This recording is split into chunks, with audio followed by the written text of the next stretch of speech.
Hello friends, welcome back to our channel. இன்றைக்கி நம்ம பார்க்க போகிற ரெசிபி என்ன அப்படின்னு பார்த்தீங்கன்னா, இன்ஸ்டன்ட் ரவா இட்லி எப்படி பண்ணுறது அப்படிங்கிறது தான் நம்ம இன்றைக்கி பார்க்க போகிறோம். வாங்க ரெசிபிக்குள்ளே போகலாம். இதுக்கு தேவையான பொருட்கள் டிஸ்கிரிப்ஷன் பாக்ஸில் கொடுத்துருக்கேன், போய் பாருங்கள்.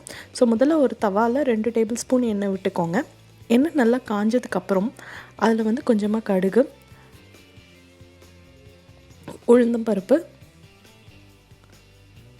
அப்புறம் கொஞ்சம் சீரகம் போட்டு நல்லா வதக்கிக்கோங்க. கடுகு நல்லா வெடித்து பொரிஞ்சு வந்ததுக்கப்புறமா கொஞ்சமாக கருவேப்பிலையும் 1 கப் நறுக்கிய வெங்காயம் நான் போடுறேன். ஸோ ஒரு மீடியம் சைஸ் வெங்காயத்தை நல்லா ஃபைனாக சாப் பண்ணி வச்சுருக்கேன், அதை ஆட் பண்ணிக்கோங்க. ஆனியன் நல்லா டிரான்ஸ்பரண்ட்டாக ஆகிற வரைக்கும் சாட்டே பண்ணிக்கோங்க. ஸோ ஆனியன் டிரான்ஸ்பரண்ட் ஆனதுக்கப்புறம் 1 கப் வந்துட்டு துருவின கேரட் அண்ட் 1 கப் வந்து துருவின ப்ராக்கோலி ஆட் பண்ணுறேன். ஸோ நீங்கள் வந்து காய்கள் வந்து உங்களோட ஆப்ஷன்ஸ் தான். ஸோ உங்களுக்கு என்னெல்லாம் காய் போடணும் அப்படின்னு நினைக்கிறீங்களோ அந்த மாதிரி என்ன காய் வேணாலும் நீங்கள் இதில் ஆட் பண்ணிக்கலாம். ஸோ இப்போ இதுக்கு தேவையான அளவுக்கு லைட்டாக கொஞ்சோண்டு சால்ட் மட்டும் போடுறேன். ஸோ இது நல்லா சாஃப்டாக வதங்கினதுக்கப்புறம் பார்த்தீங்கன்னா 1.5 கப் ரவை போட்டு, அந்த ரவையோட அந்த ரா ஸ்மெல் இருக்கும் இல்லைங்களா, நம்ம லைக் உப்புமா இதெல்லாம் பண்ணுறதுக்கு முன்னாடி லைட்டாக ஒரு வதக்கும்ல, அது மாதிரி நல்லா வதக்கிக்கோங்க. ஸோ அந்த ரவையோட ஸ்மெல் மாறணும். ஸோ இப்போ வதக்கின மிக்ஸை வந்து ஒரு பவுலுக்கு மாற்றிடுங்க. இதில் வந்து இப்போ பார்த்திங்கன்னா நான் இன்றைக்கி 3/4 கப் தயிரும் 1/2 கப் தண்ணியும் விட்டுருக்கேன். ஸோ தண்ணி விட்டு இதை நல்லா மிக்ஸ் பண்ணி ஒரு 10 to 15 மினிட்ஸ் இதை ஊற வச்சுடுங்க.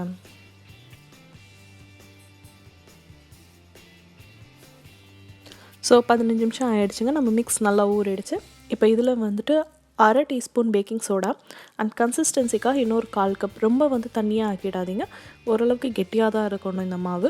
அண்ட் கடைசியாக தேவைக்கேற்ற சால்ட் போட்டு அட்ஜஸ்ட் பண்ணிக்கோங்க டேஸ்ட்டுக்கு. நம்ம நார்மலாக இட்லி விடுற மாதிரி தான் இட்லி தட்டில் எண்ணெய் விட்டுட்டு மாவை வந்துட்டு குழியில் நிரப்பி நம்ம 10லேருந்து 15 நிமிஷம் நீங்கள் செக் பண்ணிக்கலாம், இன் பிட்வீன் பார்த்து நம்ம வேக வச்சு எடுத்துட்டோன்னா அவ்வளோதாங்க, நம்மளோட இன்ஸ்டன்ட் ரவா இட்லி ரெடி ஆகிடுச்சு. ஸோ பேக்கிங் சோடா எதுக்கு போடுறோம் அப்படின்னு பார்த்தீங்கன்னா, கொஞ்சம் சாஃப்டாக உப்பி வரும் இட்லி நல்லா, அதுக்காக தான் பேக்கிங் சோடா போடுறோம்.